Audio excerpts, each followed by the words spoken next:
The Adventures of Donald McQueen, Bibliographer.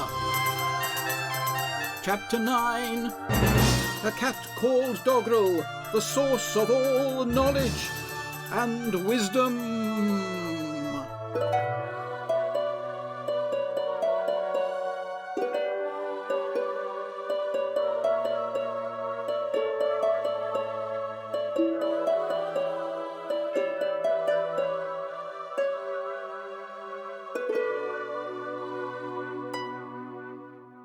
There is only one Professor Donald McQueen, bibliographer, and I am he. And these are my adventures. I have been considering how best to use the ear trumpet of death, which has come by chance into my hands. There is the great temptation, to which I succumbed when writing my previous chapter, to use it as a mere means of entertainment. I can, after all, eavesdrop upon any age or place, hear the thoughts of any person or animal, and visit any alternative reality I can imagine, in principle, albeit my ability to control this wayward horn is somewhat variable. But should I do any such thing, or keep the horn only for pure and academic purposes? It is a tricky point, and as I lay on my four-poster bed after dinner in my room at the Duodecimo Club, I felt I needed a little help in deciding the matter. I had before me 2 bottles of tomato ketchup, one manufactured by Gruber and Son of Soho, and the other by Shickles Pickles of Nantwich. But which was best?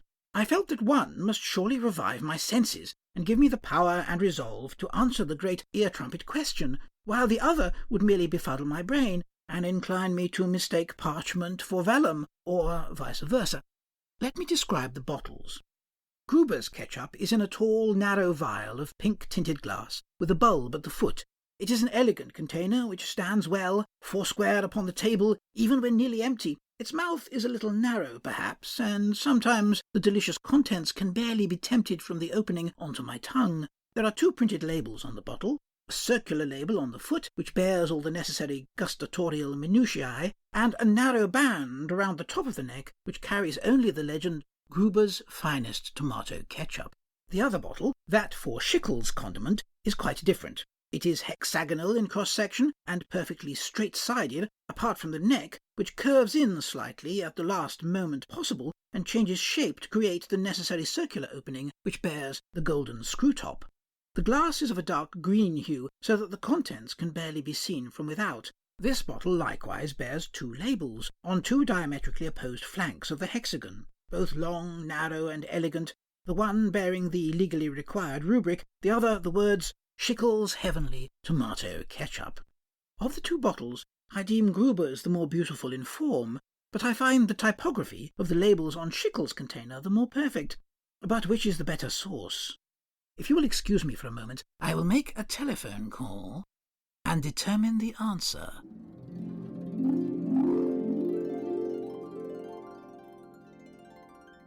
I have the answer.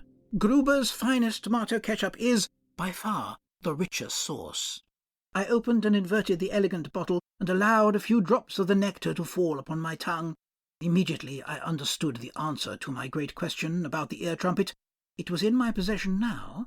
For how long and for what ultimate end I could not know, but while I held it I could use it as I pleased, and employ it both as a tool of intellectual inquiry and as a means to divert and amuse myself.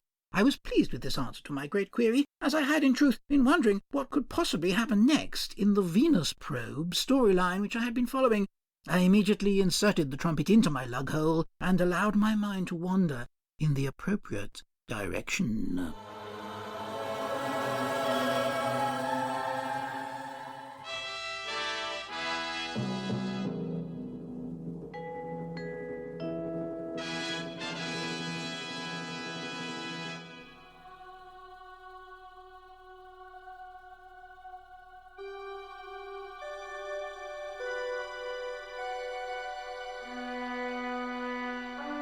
This is the log of the starship Venus, Captain Jonathan T. Hanson in command. The year is 2020, and on a mission to probe the second planet of our solar system, the most well-equipped and advanced starship of His Majesty's Royal Astro Navy, was blown clear across the galaxy by a quantum explosion on the planet's red-hot surface. Travelling at 100 times the speed of light, we managed at last to apply the handbrake and found ourselves in deep space. With no maps to guide us and no way to return home, or even an inkling of where home now was, we had no choice but to drive on, past psychedelically coloured planets and strange glowing nebulae, armed only with the finest crew in the Astro Navy and a battery of powerful and terrifying futuristic weapons. This is the Venus probe. We're on the Venus probe, here on the Venus probe. This is the Venus probe into space. We're on the Venus probe, you should have seen us probe. We're on the Venus probe, and it says, we are on Starship Venus, by Jove you should have seen us. The figurehead is gold and red, and of the mermaid genus. The captain's name is Handsome, he's worth a princess' ransom. He let his crew use not a few rude words, but had to ban some. The third mate, Roger Cooper, is a groper and a snooper. He tried to cup the nurse's pup, and like a horn pooper. We're on the Venus probe, we're on the Venus probe. This is the Venus probe into space. We're on the Venus probe, you should have seen us probe. We're on the Venus probe, and it says,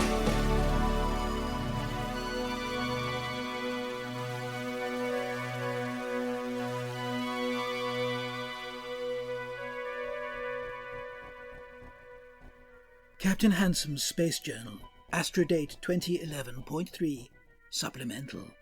Taking his life in his paws, the courageous ship's cat Doggerel, containing the life force of Rear Admiral Devonish, has just returned from a reconnaissance mission aboard the alien ship upon which our chief engineer Green has been imprisoned.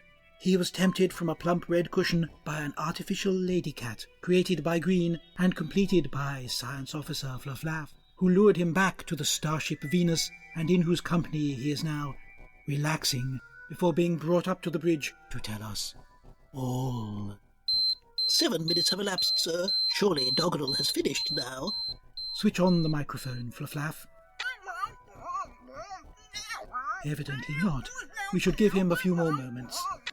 Flufflaff, let us beguile those moments with a reminiscence of your home planet.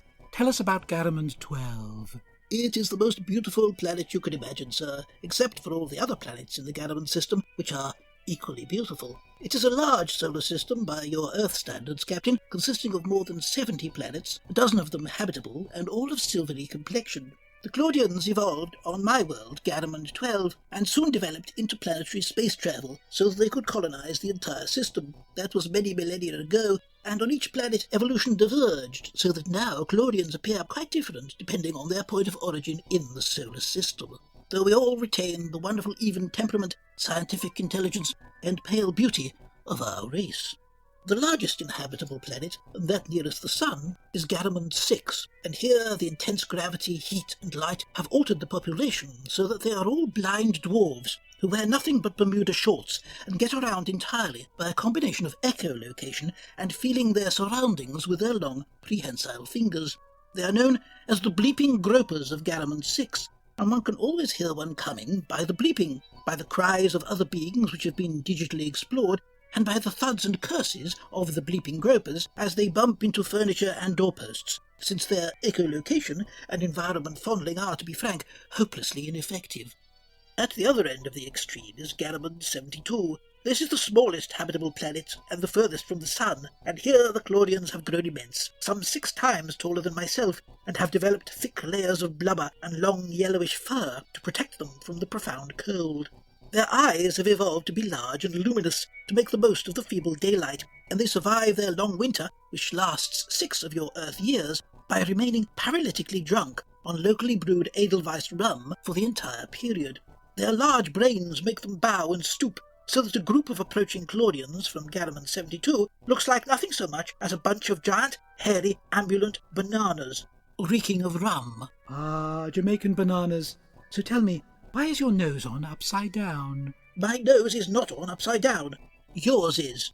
The difference is caused by the variant water cycle in the Garamond system. On my planet, the water forms in the soil and is then drawn in great torrents upwards into the sky, where it vaporizes and settles back into the ground. Thus, on Garamond 12, the rain falls upward, and if we had our nostrils on the bottom of our noses, like you, we would be in danger of drowning every time it rained. This is why I'm always loath to visit any planet which, like yours, has descending rain. Happily, it never rains in either direction on the starship Venus. Well, only in exceptional circumstances. There was that occasion in episode 15 when we were invaded by a party of plump-breasted weather girls, and it started raining men. Don't remind me.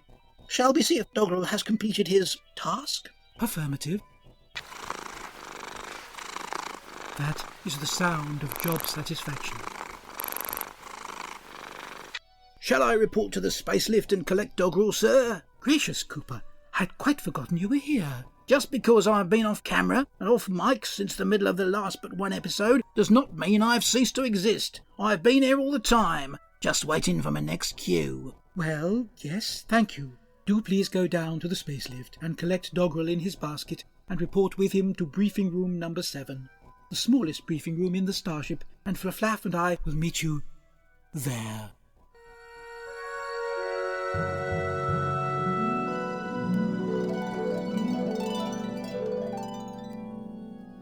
Well, here we are in briefing room number 7. Thank you for telling me that, Captain. My pleasure. Now, Cooper, would you pop Doggerel up here on his chair, please, and open his box? Thank you. Now take out the brave pussycat and place him on the table. That's it. Give him a stroke and hold him firmly. Mew. Now, Flufflaff, the Claudian probe, if you please. Very well, Captain. I must meditate for a moment and apply some lubricant to my finger.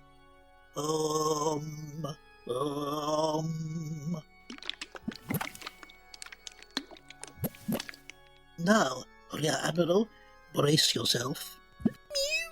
Doggerel, Devonish, we are becoming one. My mind has entered your behind, and I am probing, delving, ferreting. Our souls are opening up, and our minds are melding. One consciousness, one being, one intellect. I'm hungry. Please fetch me some dodo chunks. Am I now addressing Rear Admiral Devonish? You always were when you spoke to Doggerel, you irritating little tosser. Some would call what you have done in wresting this ship from my command mutiny. Come now, Pussy. A cat could hardly captain a starship. We are doing all we can to reunite you with your own body and to return Doggerel's consciousness to his, but at present the transfer is beyond our capabilities. Until we can find a way, you will have to remain a cat and serve His Majesty as best you can in that form. Dodo chunks, dodo chunks! Cooper, would you pop down to the galley and fetch the Rear Admiral a bowl of the finest dodo chunks you can find? Aye, aye, Captain. And meanwhile, Rear Admiral, do please tell us of your adventures in the alien ship. Have you seen Green? Is he in some dreadful dungeon? Has he been horribly tortured? We can wait no longer to know. Well, as you can imagine, I entered the alien ship with some trepidation. Inside there were a great many strange odours, but many of them were pleasant. I could smell cheese and cream and blood and raw meat and something that closely resembled sparrow. There were more worrying smells too, other cats, lots of them, and unfamiliar bodies, like human bodies, but not human bodies, and gunpowder and stewed tomatoes. I could also smell green. Each of you humans has a particular scent which we cats can detect and recognize. Green smells of kilts, and tartan, and shortbread, and haggis, but mostly of whiskey. I began to slink along a corridor, following Green's odour. I ran into a bunch of short, ugly brutes who smelt of coat hangers, but they ignored me and hurried by on their great flat feet. I later learned these were contradictons. I peeped round a corner and saw half a dozen cats, asleep on cushions of various colours that were piled along the walls of a corridor. I had to pass them to keep following Green's scent, so crept with my most dainty, silent tread. I sniffed them as I passed, and they smelt very much like earth pussycats, but just slightly different.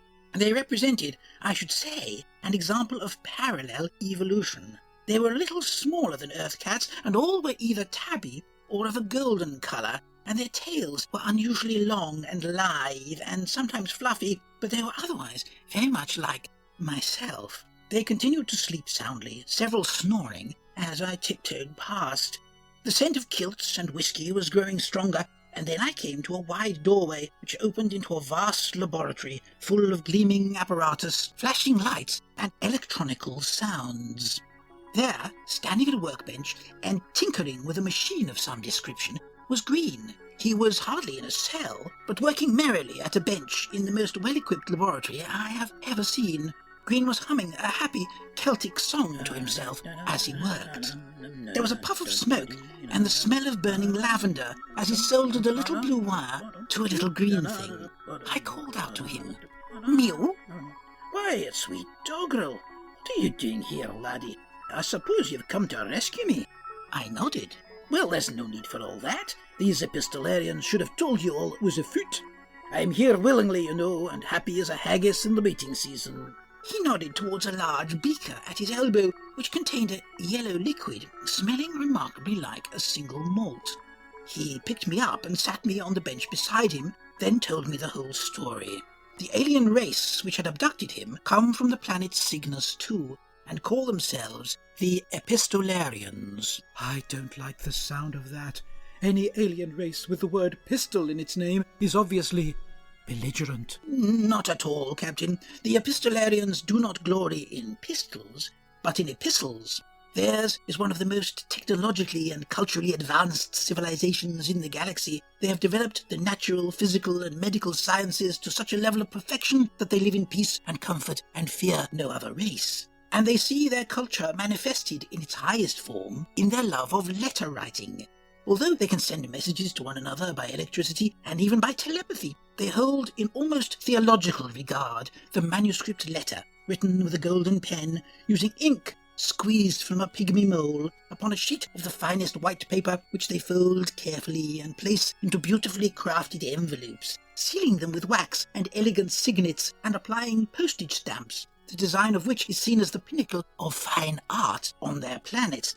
The most sought-after and well-respected profession on Cygnus II is that of postman, and their honoured leader is known as the Postmaster General.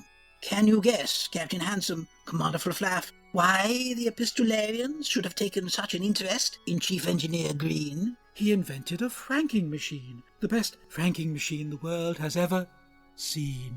Quite so. It seems that, for all their engineering brilliance, the Epistolarians could not design a franking machine more elegant and efficient than Green's, which, as you know, he sacrificed a great deal to perfect. And so they came to our chief engineer, here on the starship Venus, and offered him the run of their extraordinary laboratory and as much of their home-brewed malt whiskey as he could drink if he would come and work for them for a few weeks to recreate his famous invention.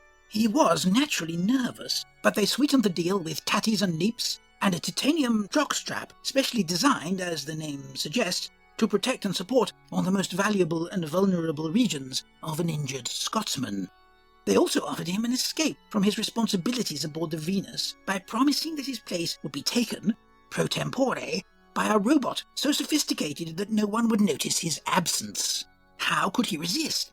It was like a holiday for him, with whiskey on tap and what remained of his, gentlemen's excuse me, safe behind a titanium shield. But what about the contradictons? They materialized on our bridge full of threats and had to be blazered after Flufflaff had tricked them into declaring that they were holding Green prisoner in a cupboard. The Epistolarians conquered the contradictons many centuries ago and employ some of them now as caterers, cat groomers, and general factotum, but they are extremely unreliable and will do more or less the opposite of whatever is asked of them. The Epistolarians are endlessly indulgent of them and keep trying to like the contradictons, believing that showing them kindness and trust will make them better aliens. But progress has been very slow. The three you encountered had been asked by the Epistolarians very politely to use their powers of teleportation to deliver a beautifully crafted letter to Captain Handsome, telling him that Green was safe and would soon be returned to the bosom of the ship.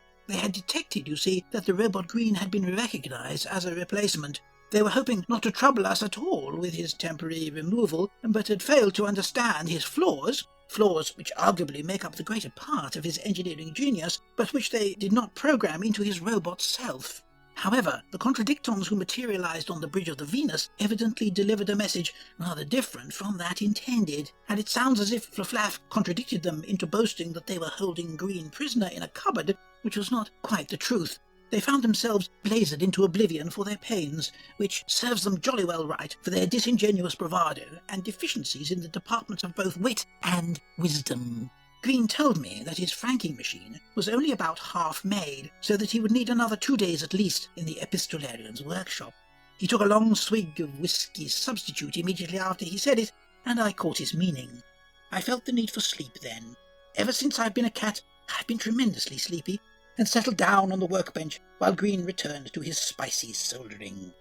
After an hour or so, I was woken by being gently tickled between the shoulder blades, and found myself looking up into the face of my first epistolarian.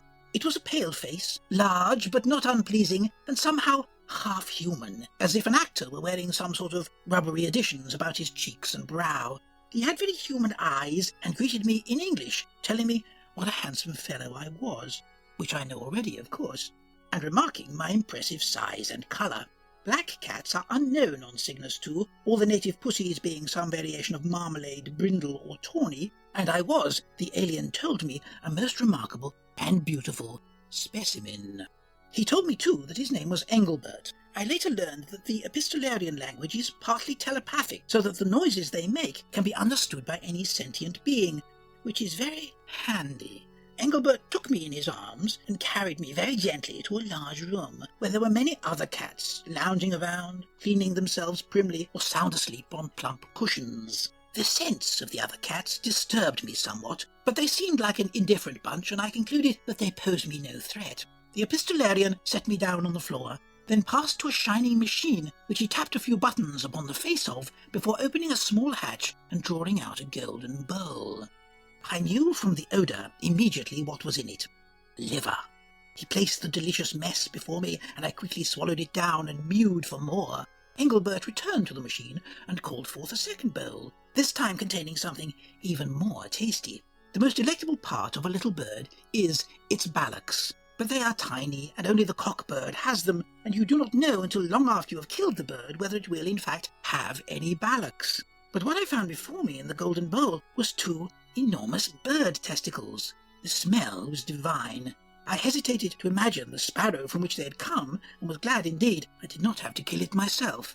While I set to, entering a kind of ecstasy as I swallowed the delicious meat, my new friend sat down at one of the long tables in the room and took out a golden pen and some very white paper. "I must write now to my auntie," he said, "and tell her about the beautiful black cat I have met. Now I wonder, what shall I call him?" At this I mewed, as best I could with my mouth full of testicle. "My name is Devenish." It turned out that Epistolarian's hearing is also partly telepathic, which is very handy, so he understood me perfectly. "Devenish," he said, "what a charming name," and set to work with his pen. When I had finished the meat, I cleaned my paws and whiskers, and then began to lick my back. After some time, I felt I had completed the task, and looked up again at Engelbert. He had finished his letter now, and was peering down at me with the envelope in his hand. "Why don't you have a little kip, Devenish?" he said, gesturing towards a plump and unoccupied scarlet pillow. "And when you wake, I will tickle your ears and give you some more sweetbreads." I occupied the cushion and settled down to sleep. As I began to doze, I turned over in my mind the question of my future. I had intended to find Green and report back to the starship Venus, where I would resume my life as the ship's cat, albeit with the mind of a rear admiral.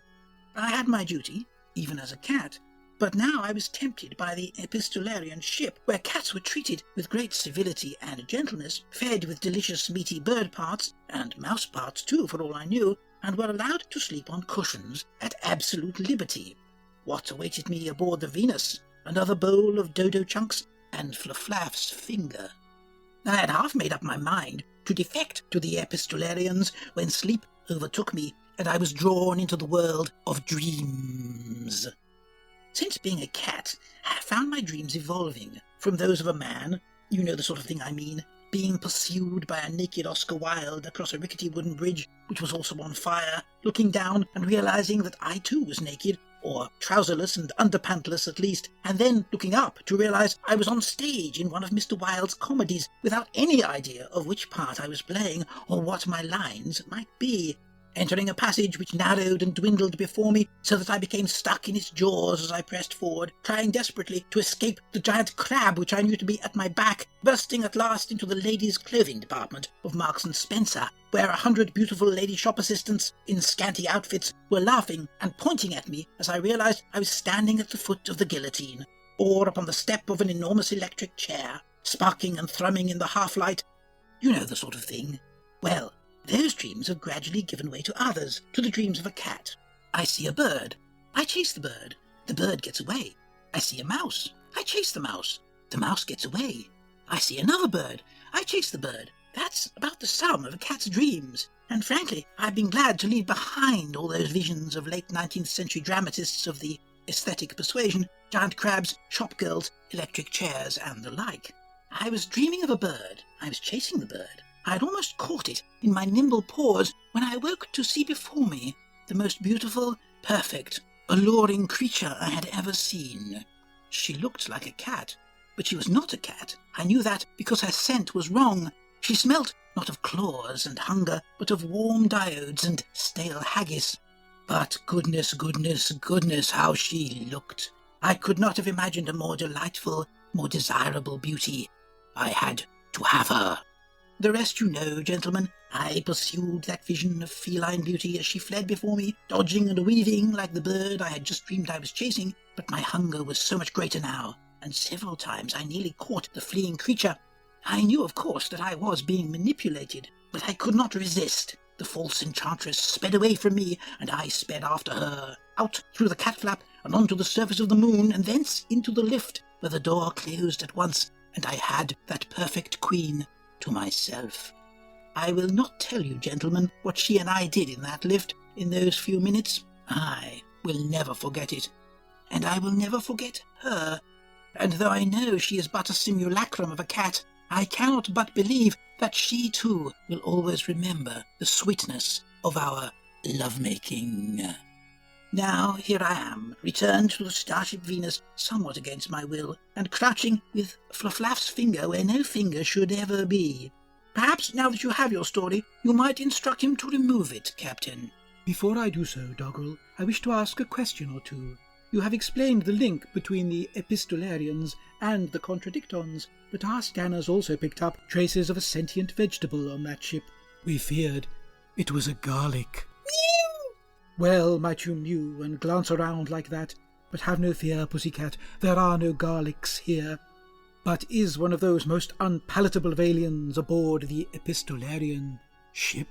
No, Captain. I saw a sentient vegetable among the epistolarians. It was not a garlic, but one of the hairy carnivorous turnips which inhabit the planet Beta Tauri. The epistolarians were attempting to domesticate it, and were feeding it on the same delicious bird parts with which they tempted me. But the turnip remained wild, and ran around the ship, farting, belching, swearing, and singing out of tune, something the epistolarians find particularly objectionable, so that they ended up confining it to quarters and enforcing a strict regimen of vocal coaching and piano lessons. Do hairy carnivorous turnips have fingers, then? Of course. How else could they pluck from the Beta Tauri skies the yellow stormbirds on which they usually dine? They are very dexterous for vegetables. Ah, Cooper, I had quite forgotten you existed. What do you have there? A bowl of dodo chunks for Doggerel, sir, just as you requested. Oh, yes, thank you.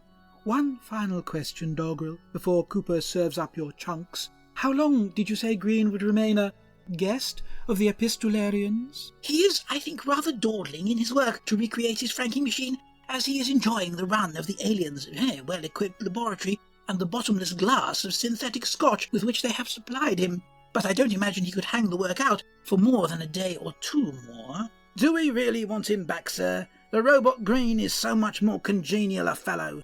He never sweats, or swears, or steps on my toes when we're dancing. Shame on you, Cooper. Green is, for all his faults, a human being like you and I, and we must welcome him back to the company of his fellow men for all his failings in personal hygiene and dance floor etiquette. Captain, would you mind asking Flufflaff to remove his finger? Of course. Flufflaff, please. Oh, that's better. Captain, the Claudian probe is a very personal thing for we Claudians. It is fundamental to our being, and when we engage in it we are, as it were, opened up. Our souls are laid bare, and we must spend some time in meditation in order to recover our equilibrium. With your permission, sir, I will retire to my quarters to meditate and to wash my finger. Of course, and thank you, Flufflaff, for your professional conduct in this intimate matter. That's the way, Doggerel. Tuck into your dodo chunks. Sod you! Captain, I'm back. Green, is that you? Not your robot double? Aye, sir, it's me. I've completed my franking machine, and the epistolarians have transported me back to you. And look at these. Green, what are you doing? I do not wish to see those. Those clever aliens have replaced what I lost all those years ago in that terrible accident in my franking laboratory. Look how they wobble. Please, put them away. Oh, aye, sir, I will put them away just as soon as I've shown them to every living soul on the ship. Look, they're better and bigger than ever, and they're fully robotic and plated in gold, so I'll never have to wash them again. So I see. Well, they are lovely. Look at them wobble. Look at them. And so, now we finish this serial. Our writers and actors grown wearial now rest for a bit and pray for the wit to make the next plot seem to be real. It's not for a want of material, or due to infections bacterial, that we must end here. The story, I fear, just ran out. Here's some music, ethereal. What extraordinary creatures and cultures will the crew of the Starship Venus encounter in its next adventure? Will Dr. Hopper and Nurse Lovely be able to treat a case of Lobelian mump, the largest mump known to medical science, when it breaks out among the altos in the choir? Will Chief Engineer Green's electro-testicles prove to be more trouble than they are worth? Join me, Captain Handsome, to find out in next week's new and flabbergasting episode of The Venus Probe.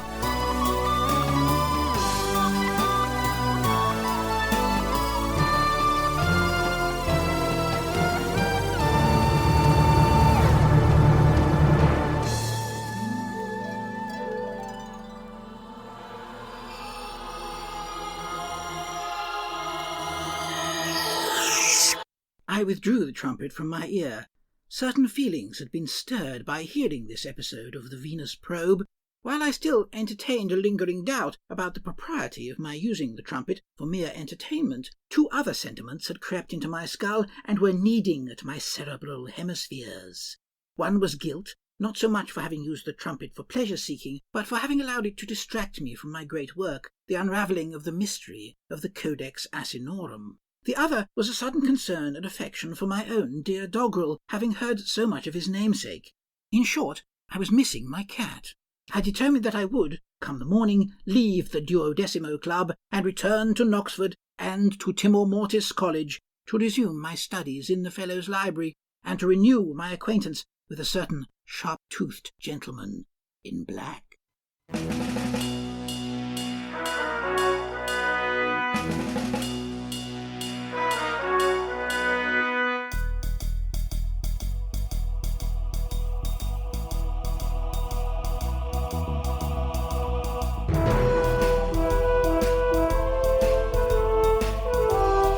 Was The Adventures of Donald McQueen, Bibliographer. Today's chapter was sponsored by the Bibliographical Society of London and by Gruber's Finest Tomato Ketchup, guaranteed to be the source of all knowledge and wisdom. It was written and performed by Paul W. Nash. Next time, in The Adventures of Donald McQueen, Bibliographer.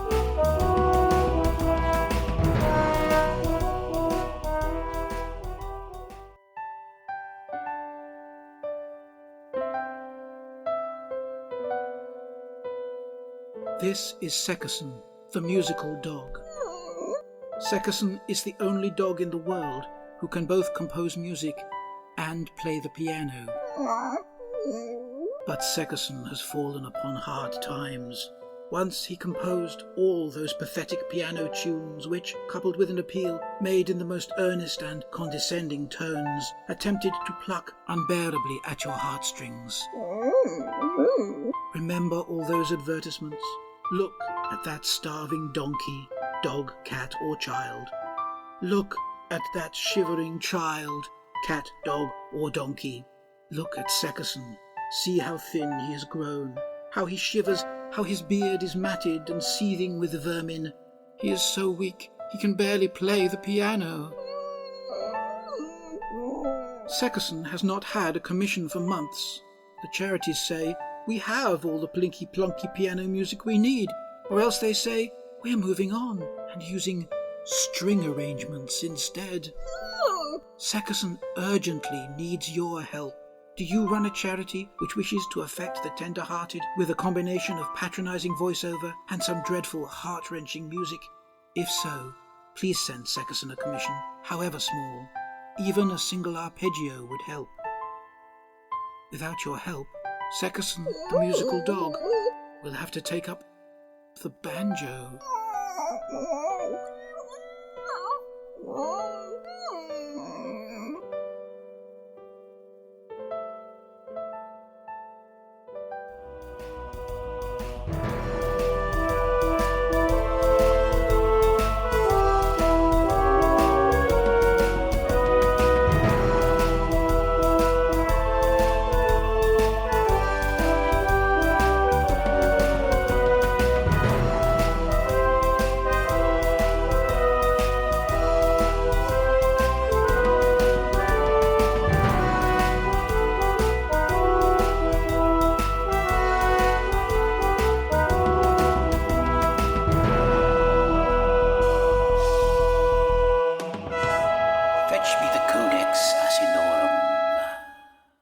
This episode of The Adventures of Donald McQueen, Bibliographer, is dedicated to the memory of Piranesi, the black cat who was, in many ways, the model for both of the Doggerels in these adventures.